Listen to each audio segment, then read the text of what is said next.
Hey Shane, how'd you enjoy the night, man? It's pretty cool. What do you think of Josh It was Huff's incredible. joke? Can you please?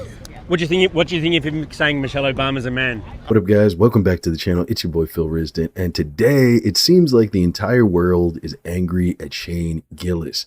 This is because of obviously Trump's whole UFC fight that he had on the front lawn of the White House, and not only are they mad at Shane Gillis, they're also mad at Nate Bargatze. It's a whole fucking thing. As we know, comedy, especially right now, is definitely infested with like right-wing comedians. A lot of you are going to argue that Shane is not right-wing. We'll get into that. We'll talk about that. But the whole thing is, it's dominated by right-wing people. Joe Rogan, Tony Hinchcliffe, you can go on. There's tons of them, right? They all love Trump. Now they're kind of stepping away from Trump. But Shane Gillis and Nate Bargatze apparently are not. And my question to both of those guys, if you were watching this, is why would you go to this thing? Why would you go? Not why are you MAGA? Why are you Republican? Why would you physically go to this event? You are a famous person. You know everybody's going to talk shit. And now you're like shuffling out of this place like you had no idea any of this was going to happen. And that's what's kind of annoying about it to me is not the fact that they just, care about MAGA. I'm against MAGA, but whatever. Believe what you want to believe.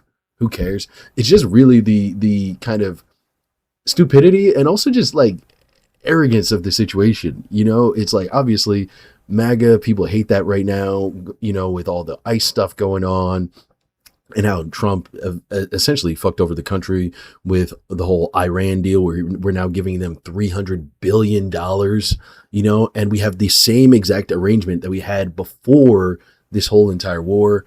Meanwhile, we can't even pay for Medicare for all or even for college for American kids, right?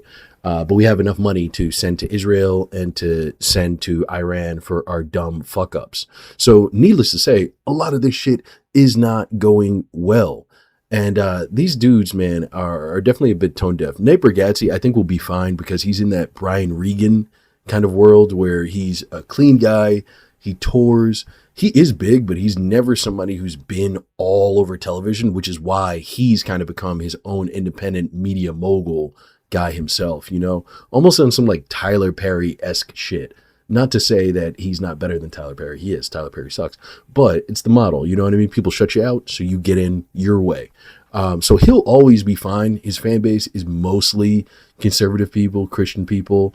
And then he also has the crossover of people who just like good joke writing. So even if he loses people like me, he'll always have them. Shane Gillis, I feel like, is a little bit different. And he's definitely at a crossroads right now. And you can see it in his face from this clip where obviously TMZ is asking about how he feels about that one fighter who called Michelle Obama a man. So we're going to watch this real quick. How'd you enjoy the night, man? It's pretty cool. What do you think of Josh It Huff's was incredible. joke? Can you please? What do you think of him saying Michelle Obama's a man? I didn't love that. Didn't love it? You didn't love it? Oh, who would have thought? How come? Why did you think? A lot of people have said the opposite. That's why I I don't like that. Trump's job. And this is kind of what I mean, man, with Crossroads. A lot of people who are fans of Shane Gillis, and I see all over in the comments, they're all talking about like, Shane isn't MAGA, he's not a Republican, he's not a conservative, he's actually a lot more leftist. And I see what they're talking about. I've watched his stuff tons of times, his podcast. I do like it. I love his comedy. I think he's fantastic at it. And you can tell when you're watching his podcast that he clearly has a bit more leftist views than he's willing to constantly push out. But I feel like, again, we are at this time where in 2016, 2017, 2020 or whatever, you could play in the waters of conservatism and essentially extract whatever you wanted from it. And what people were getting was pretty much money, right? They were all grifting. And I feel like Shane is kind of a little bit of a MAGA grifter.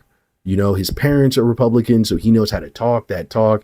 He's used to being the bro in the basement in the suburbs. I grew around kids just like him, you know what I mean? So he knows how to talk to people, even though he has a bit more of enlightened ideas, But the problem is that now things have gotten so bad that all those people who were grifting MAGA have pretty much completely abandoned it, right? And now he's the only one left holding the bag, and that's kind of where he's at right now. He's the most leftist of all these people, of Joe Rogan, of Theo Vaughn, of Tim Dillon, even, or any of these guys that you might associate with the Rogan sphere, right? But now they're kind of pulling away from Trump a bit more, and he seems to just be in the same place he has been all this time. And even though it's not close to Trump, because all of them are distancing themselves, he seems as if he is actually getting a bit closer, this is actually how he's, seen the world the whole time. And I don't really think that's true, but I also think he needs to make a distinct decision now with what he wants to do and how he wants to present himself as a comedian. I think when the whole SNL thing definitely happened to him, it wrecked him, it hurt him, right? And this whole Tony Hinchcliffe, Legion of Skanks, Rogan Sphere Worlds picked him up and definitely brought him to essentially where he is at today. And I think that's really why he's so loyal to this fan base, and why he does stupid shit like this, is really his profound loyalty. He's a good dude. He gives off a vibe like a good dude. I've met him like 2 or 3 times. He's a nice guy. So I think there is this kind of loyalty and integrity to him. The problem is that he's loyal and he has integrity for people who don't really have much integrity.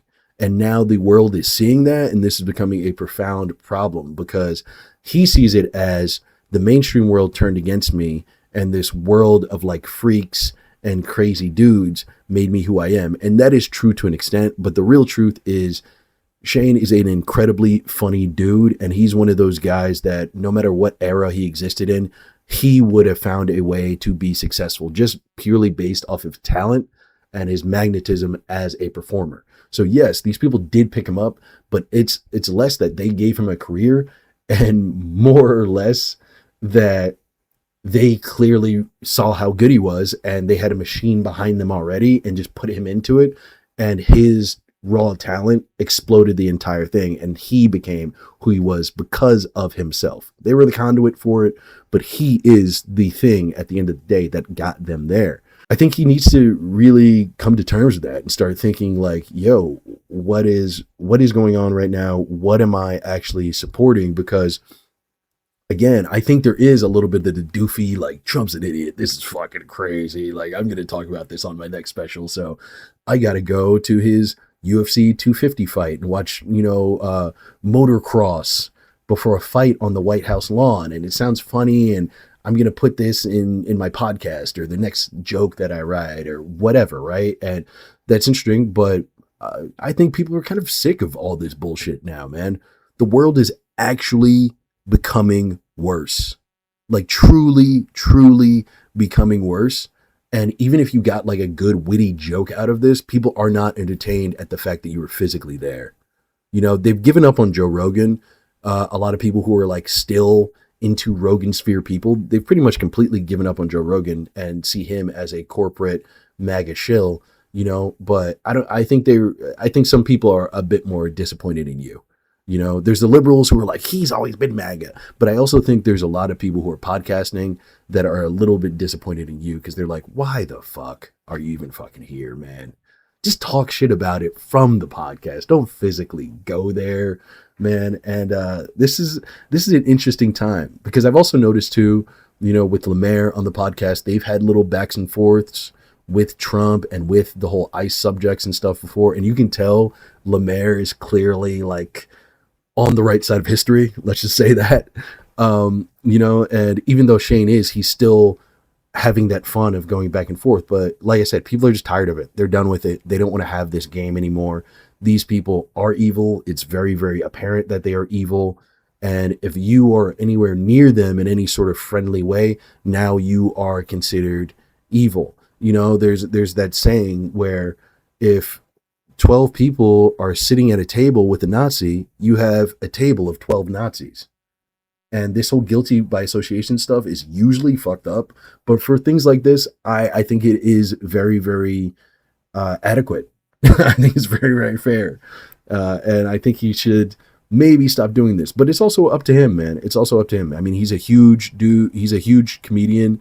He's a legend for sure at this point, even though he hasn't been out for that long. I definitely think his legacy in comedy for sure will be etched in stone at some point in time.